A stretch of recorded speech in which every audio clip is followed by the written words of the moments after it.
ಇವತ್ತು ನಮ್ಮ DVG ಶಾಲೆಯಲ್ಲಿ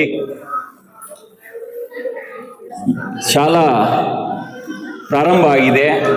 ಅದರಲ್ಲಿ ಮುಖ್ಯವಾಗಿ ಈ ಕಾರ್ಯಕ್ರಮದ ಕೇಂದ್ರ ಬಿಂದು ಯಾರಂದ್ರೆ ನೀವು ಮಕ್ಕಳು.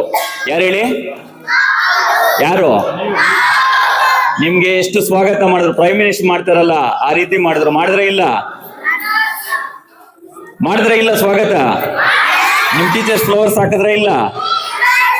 ಯಾಕೆ ಹಾಕಿದ್ದು? ನೀವು ಚೆನ್ನಾಗಿ ಓದ್ಬೇಕಂತಲ್ಲ. ಇವತ್ತು ಸರ್ಕಾರ, ಯಾವುದೇ ಸರ್ಕಾರ ಇರಲಿ, ಶಿಕ್ಷಣಕ್ಕೆ ಹೆಚ್ಚಿನ ಒತ್ತು ಕೊಡ್ತಾ ಇದೆ. ಒಂದೊಂದು ಸರ್ಕಾರ ಒಂದೊಂದು ಭಾಗ್ಯಗಳನ್ನ, ನಮ್ಮ ಸಿದ್ದರಾಮಯ್ಯ ಸಾಹೇಬರು ಭಾಗ್ಯ ಅನ್ನು ಕೊಟ್ಟರು. ಹಿಂದೆ ಇವರು ಕುಮಾರಸ್ವಾಮಿ ಇದ್ದಾಗ ಸೈಕಲ್ ಅನ್ನ ಕೊಟ್ಟರು. ಅದೇ ರೀತಿ ಹಂತ ಹಂತವಾಗಿ ಮೊದಲು ಮನೆಯಲ್ಲಿ ಮಕ್ಕಳಿಗೆ ಊಟ ಇರ್ತಾ ಇರ್ಲಿಲ್ಲ, ಇಲ್ಲಿ ಶಾಲೆಗಳಿಗೆ ಊಟ, ಇಲ್ಲೇ ಬಿಸಿ ಊಟದ ಕಾರ್ಯಕ್ರಮ ತಗೊಬಂದ್ರು. ಹಲವಾರು ಕಾರ್ಯಕ್ರಮಗಳು ಮಕ್ಕಳ, ಈ ಸರ್ಕಾರಿ ಶಾಲೆಗಳ ಮಕ್ಕಳು ಬೇರೆ ಶಾಲೆಗಿಂತ ಕಡಿಮೆ ಇರಬಾರ್ದು ಉದ್ದೇಶದಿಂದ ಇವು ಸರ್ಕಾರ ಸೈಲೆಂಟ್ ಆಗಿರ್ಬೇಕು. ಎಲ್ರು ಸೈಲೆಂಟ್ ಆಗಿರಿ, ಕೈ ಕಟ್ಕೊಳ್ರಿ ಎಲ್ರು, ನೆಟ್ಟಕ್ಕೆ ಇಟ್ಕೋಬೇಕು. ಇಂಥ ಒಳ್ಳೆ ವಾತಾವರಣದಲ್ಲಿ ನೀವೇನು ಓದ್ತಾ ಇದ್ದೀರಾ, ನಾವು ಇದೇ ಶಾಲೆಯಲ್ಲಿ ಚಪ್ಪಡಿಗಳ ಮೇಲೆ ಕೂತ್ಕೊಂತ ಇದ್ದಿದ್ದು, ನೀವು ಗ್ರಾನೈಟ್ ಮೇಲೆ ಕೂತ್ಕೊಂತ ಇದ್ದೀರಾ, ನಾವು ಕೂತ್ಕೊಂತ ಇದ್ದು ಚಪ್ಪಡಿಗಳ ಮೇಲೆ. ಅರ್ಥ ಆಯ್ತಾ? ನೀವು ಇಷ್ಟು ಸುಂದರವಾದ ಶಾಲೆ ಸಿಗ್ಲಿಕ್ಕೆ ಕಾರಣಕರ್ತರು ಯಾರಂದ್ರೆ ಈ ಶಾಲೆಯ ದಾನಿಗಳು. ಈ ಶಾಲೆ ಇಷ್ಟು ಅದ್ಭುತವಾಗಿ ನಮ್ಗೆ ಕಟ್ಟಡ ಮಾಡಿಕೊಟ್ಟಂತ ಎಲ್ಲಾ ದಾನಿಗಳಿಗೆ ನಾನು ಮೊಟ್ಟ ಮೊದಲ ಬಾರಿಗೆ ಅವ್ರಿಗೆ ಜೋರಾಗ ಚಪ್ಪಾಳೆ ಮುಖಾಂತರ ಧನ್ಯವಾದ ತಿಳಿಸ್ತಾ ಇದ್ದೀನಿ. ಅದೇನಾದ್ರೂ ಶಾಲೆ ಇಲ್ಲಿ ದಾನಿಗಳಿಗೆ ಪ್ರೇರಣೆ ಮಾಡಿ, ಅವ್ರಿಗೆ ಒಂದು ರಿಕ್ವೆಸ್ಟ್ ಮಾಡಿ, ಈ ಶಾಲೆ ಸುಮಾರು 39 ವರ್ಷಗಳ ಕಾಲ ನಮ್ಮ ಸೊಣ್ಣಪ್ಪ ಸಾರು ಸೇವೆ ಸಲ್ಲಿಸಿದ್ದಾರೆ ಈ ಶಿಕ್ಷಣ ಇಲಾಖೆಯಲ್ಲಿ. ಆದ್ರೆ ಬಾಬಾ ಸಾಹೇಬ್ ಅಂಬೇಡ್ಕರ್ ಒಂದ್ ಕಡೆ ಹೇಳ್ತಾರೆ, ಹುಟ್ಟಿದೀವಿ ಒಂದ್ ದಿವಸ ಸತ್ತೋಗ್ತೀವಿ, ಹುಟ್ಟಿದೀವಲ್ಲ ಒಂದ್ ದಿವಸ ಎಲ್ರು ಸತ್ತೋಗ್ತೀವಿ, ಆದ್ರೆ ಅದ್ರ ಮಧ್ಯೆ ಏನಾದ್ರೂ ಒಂದ್ ಸಾಧನೆ ಮಾಡ್ಬೇಕಂತೆ. ಆ ಸಾಧನೆ ನಮ್ಮ ಸೊಣ್ಣಪ್ಪ ಸಾರು ಈ ಶಾಲೆಯನ್ನ ಕಟ್ಟಿ ಒಂದ್ ಸಾಧನೆ ಮಾಡಿದಾರಂತೆ ನಾನು ಬಯಸ್ಕೊಂತ ಇದ್ದೀನಿ. ಯಾಕಂತ ಹೇಳಿದ್ರೆ ಇಷ್ಟು ಸುಂದರವಾದ ಶಾಲೆ ಇಡೀ ಜಿಲ್ಲೆಯಲ್ಲಿ ಎಲ್ಲೂ ಇಲ್ಲ. ಮೊನ್ನೆ ನಮ್ಮ ಬೇರೆ ರಾಜ್ಯದಿಂದ ನಮ್ಮ ಮನೆಗೆ ಸ್ನೇಹಿತರು, ನಮ್ಮ ಕಸಿನ್ ಒಬ್ರು ಬಂದಿದ್ರು.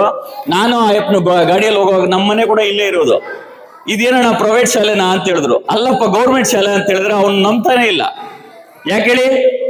ಅಷ್ಟು ಸುಂದರವಾಗಿದೆ. ಪ್ರೈವೇಟ್ ಶಾಲೆ ಕೂಡ ಇಲ್ಲ, ಅಷ್ಟು ಸುಂದರವಾಗಿ ಕಟ್ಟಡ ಇದೆ.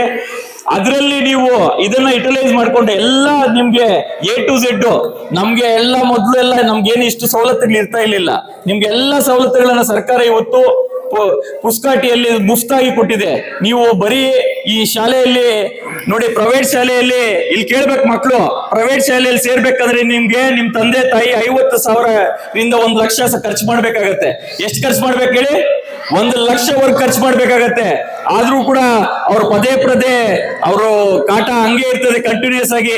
ಈ ಫೀಸು, ಆ ಫೀಸು, ಡೊನೇಷನ್, ಈ ಇವೆಂಟ್, ಆ ಇವೆಂಟ್, ಆ ಫೆಸ್ಟಿವಲ್, ಈ ಫೆಸ್ಟಿವಲ್ ಅಂತ ಕಾಟ ಕೊಡ್ತಾನೆ ಇರ್ತಾರೆ. ಆದ್ರೆ ಇಲ್ಲಿ ನಿಮ್ಗೆ ಸರ್ಕಾರ ಎಲ್ಲ ಉಚಿತವಾಗಿ ಕೊಟ್ಟಿದೆ. ಬರೀ ನಾನು ನಮ್ಮ ಇವ್ರು ಸೊಣ್ಣಪ್ಪ ಅವ್ರು ಕೇಳಿದಾಗ ಬರೀ 200 ರೂಪಾಯಿ ಎಕ್ಸಾಮ್ ಫೀಸ್ ಮಾತ್ರ ಕಟ್ಬೇಕಾಗತ್ತೆ. ಅದ್ ಬಿಟ್ರೆ ಏನು ವರ್ಷ ಪೂರ್ತಿ ನಿಮ್ಗೆ ಎಷ್ಟು 1000 ಗಟ್ಲೆ ನಿಮ್ ತಂದೆ ತಾಯಿಗೆ ಉಳಿತಾಯ ಆಯ್ತಂತ ನೀವು ಅದನ್ನ ಮಿಸ್ಯೂಸ್ ಮಾಡ್ಬಿಟ್ಟು ನಿಮ್ಗೆ ಏನು ಸರ್ಕಾರ ಇವತ್ತು ಇವರಿಬ್ರು ನಮ್ಮ ಸತೀಶ್ ಸರ್, ನಮ್ಮ ಮಣಿ ಮೇಡಮ್ ಇದಕ್ಕೆ ಉಸ್ತುವಾರಿ ಅಂತೆ. ಯಾವ್ದಕ್ಕೆ? ಈ ಪಠ್ಯ ಪುಸ್ತಕಗಳಿಗೆ. ಈ ಪಠ್ಯ ಪುಸ್ತಕ ಕೊಡಕ್ಕೆ ಕೂಡ ಒಬ್ರು ಉಸ್ತುವಾರಿ ಮಾಡಿ ಅವ್ರು ನಮ್ಮ ಟೌನ್ಗೆಲ್ಲ ಜವಾಬ್ದಾರಿ ತಗೊಂಡು ನಮ್ಮ ಸೊಣ್ಣಪ್ಪ ಸರ್ 7-8 ಸಲ ಅವ್ರಿಗೆ ಫೋನ್ ಮಾಡಿ ತಗೊಬಂದು ನಿಮ್ಗೆ ಇಲ್ಲಿ ಕೊಟ್ಟಿದ್ದಾರೆ. ಅಂದ್ರೆ ಏನಕ್ಕೆ ಹೇಳಿ? ನಮ್ಮ ಮಗಳು ಚೆನ್ನಾಗಿರ್ಬೇಕು, ನಮ್ಮ ಮಗಳು ಚೆನ್ನಾಗಿ ಓದ್ಬೇಕು. ಅವ್ರ ಮಕ್ಕಳಲ್ಲ, ನೀವು ಚೆನ್ನಾಗಿರ್ಬೇಕು. ಅವ್ರ ಮಕ್ಕಳು, ನೀವು ಚೆನ್ನಾಗಿದ್ರೆ ಅವ್ರ ಮಕ್ಕಳಿಗೆ ಅದೇ ಪುಣ್ಯ ಬರೋದು. ಅರ್ಥ ಆಯ್ತಾ? ಅದಕ್ಕೋಸ್ಕರ ನೀವು ಇದನ್ನ ಯುಟಿಲೈಸ್ ಮಾಡ್ಕೋಬೇಕು.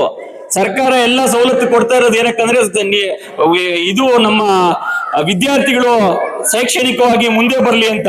ಇಡೀ ದೇಶದಲ್ಲಿ ಇವತ್ತು ಕೇರಳ ರಾಜ್ಯ ಶಿಕ್ಷಣ ವ್ಯವಸ್ಥೆಯಲ್ಲಿ ಅವರು ಬಹಳ ಮುಂದೆ ಇದ್ದಾರೆ. ಅವ್ರಕ್ಕಿಂತ ಮುಂದೆ ನಾವು ಹೋಗ್ಬೇಕಂದ್ರೆ ನಿಮ್ಮಿಂದನೇ ಆಗೋದು, ನಮ್ಮಿಂದ ಆಗಲ್ಲ. ವಿದ್ಯಾರ್ಥಿಗಳಿಂದ ಈ ನಮ್ಮ ದೇಶದಲ್ಲಿ ನಮ್ಮ ರಾಜ್ಯ ನಂಬರ್ 1 ಆಗ್ಬೇಕಂದ್ರೆ ನಿಮ್ಮಿಂದನೇ ಆಗೋದು.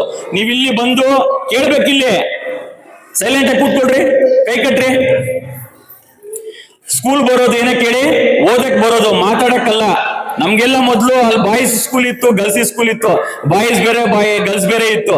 ನಮ್ ಸೊಣ್ಣಪ್ಪ ಸರ್ ಇಲ್ಲಿ HM ಬಾಯ್ಸ್ ಸ್ಕೂಲ್ಗಾದ್ರು.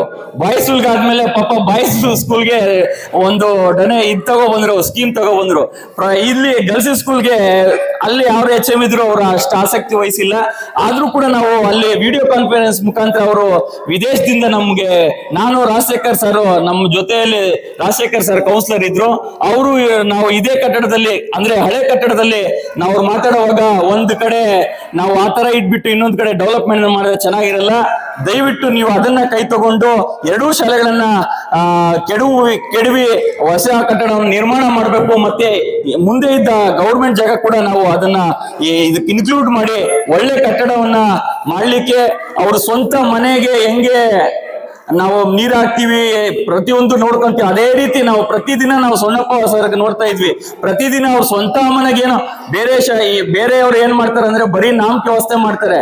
ಇವ್ರು ಸ್ವಂತ ರಜಾ ದಿನಗಳಿರ್ಲಿ, ಬೇರೆ ದಿನಗಳಿರ್ಲಿ, ಇದು ಹಬ್ಬದ ಹರಿದಿನಗಳಿರ್ಲಿ, ಅವ್ರು ಇಲ್ಲೇ ಇದ್ದು ಇಷ್ಟೊಂದು ಕಟ್ಟಡನ ಮಾಡಿಕೊಟ್ಟಿದ್ದಾರೆ. ಅದಕ್ಕೆ ನಮ್ಮ ಎಲ್ರೂ ಪರವಾಗಿ, ಎಲ್ಲ ವಿದ್ಯಾರ್ಥಿ, ಹಳೆ ವಿದ್ಯಾರ್ಥಿ, ಹೊಸ ವಿದ್ಯಾರ್ಥಿಗಳ ಎಲ್ರೂ ಪರವಾಗಿ ನನ್ನ ಸೊಣ್ಣಪ್ಪ ಸಾಹೇಬ್ರಿಗೆ ಮತ್ತೊಮ್ಮೆ ಮೊದಲೊಮ್ಮೆ ಧನ್ಯವಾದ ತಿಳಿಸ್ತಾ ಇದ್ದೀನಿ.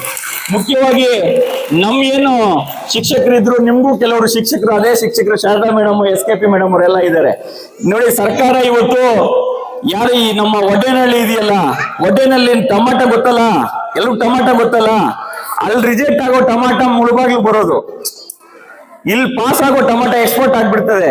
ಅಂತ ಶಿಕ್ಷಕರು ಹೆಂಗ ಇವ್ರು ಆಯ್ಕೆ ಆಗ್ತಾರೆ ಅಂದ್ರೆ, ಯಾರು ಚೆನ್ನಾಗಿ ಓದಿರ್ತಾರೆ, ಯಾರು ಚೆನ್ನಾಗಿ ಮಾರ್ಕ್ಸ್ ತಗೊಂಡಿರ್ತಾರೆ, ಯಾರು ಅರ್ಹರಿರ್ತಾರೆ, ಅವ್ರು ಸರ್ಕಾರಿ ಶಾಲೆಗಳಲ್ಲಿ ಅವ್ರು ಆಯ್ಕೆಯಾಗಿ ಬರ್ತಾರೆ. ಯಾರು ಅದರಲ್ಲಿ ಫಿಲ್ಟರ್ ಆಗ್ತಾರೆ ಅವ್ರು ಪ್ರೈವೇಟ್ ಶಾಲೆನಲ್ಲಿ ಇರ್ತಾರೆ. ಆದ್ರೆ ನಮ್ಮ ಸರ್ಕಾರಿ ಶಾಲೆಗಳಲ್ಲಿ ಇವತ್ತು ಏನಾಗ್ತಾ ಇದೆ ಅಂದ್ರೆ, ಆ ಶಾಲೆಗಳು, ನಾನು ಎಲ್ಲರ ಬಗ್ಗೆ ಹೇಳ್ತಾ ಇಲ್ಲ, ಕೆಲವ್ರ ಬಗ್ಗೆ ಹೇಳ್ತಾ ಇದೀನಿ. ಕೆಲವ್ರು ಏನ್ ಮಾಡ್ತಾ ಇದಾರೆ ಅಂದ್ರೆ, ಲಕ್ಷಗಳು ಸಂಬಳ ತಗೊಂಡು ಇವತ್ತು ನಮ್ಮ ಸರ್ಕಾರಿ ಶಾಲೆ ಮಕ್ಕಳಿಗೆ ಉತ್ತಮ ವಿದ್ಯಾಭ್ಯಾಸ ಕೊಡದೆ ಅವ್ರಿಗೆ ನಾಮಕೆ ವ್ಯವಸ್ಥೆ ಬರೀ ಬರೋದು, ಅವ್ರ ಮಕ್ಕಳು ಬರ್ತಾರೆ, ಹಾಜರಾತಿಗೆ ಮಾತ್ರ ಇದ್ದಾರೆ. ದಯವಿಟ್ಟು ಅದು ಆಗ್ಬಾರ್ದು ಅಂತ ನನ್ನ ಇಡೀ ತಾಲೂಕಿನ ನಮ್ಮ ಏನ್ ಶಿಕ್ಷಕರು ಇದ್ದಾರೆ ಎಲ್ರಿಗೂ ನಾನು ಮನವಿ ಮಾಡ್ಕೊಂತ ಇದ್ದೀನಿ. ನಾವು ಏನು ಸಂಬಳ ತಗೊಂತೀವಿ ಅದಕ್ಕೊಂದು ಅರ್ಥ ಸಿಗ್ಬೇಕಂತ ಹೇಳಿದ್ರೆ ಆ ಮಕ್ಕಳು ರಿಸಲ್ಟ್ ಬರ್ಬೇಕು. ಆ ರಿಸಲ್ಟ್ ಬಂದಾಗ ಅವತ್ತು ನೀವು ಮಾಡಿರೋ ಸಾರ್ಥಕ ಅಂತ ಇದಾಗೋದು.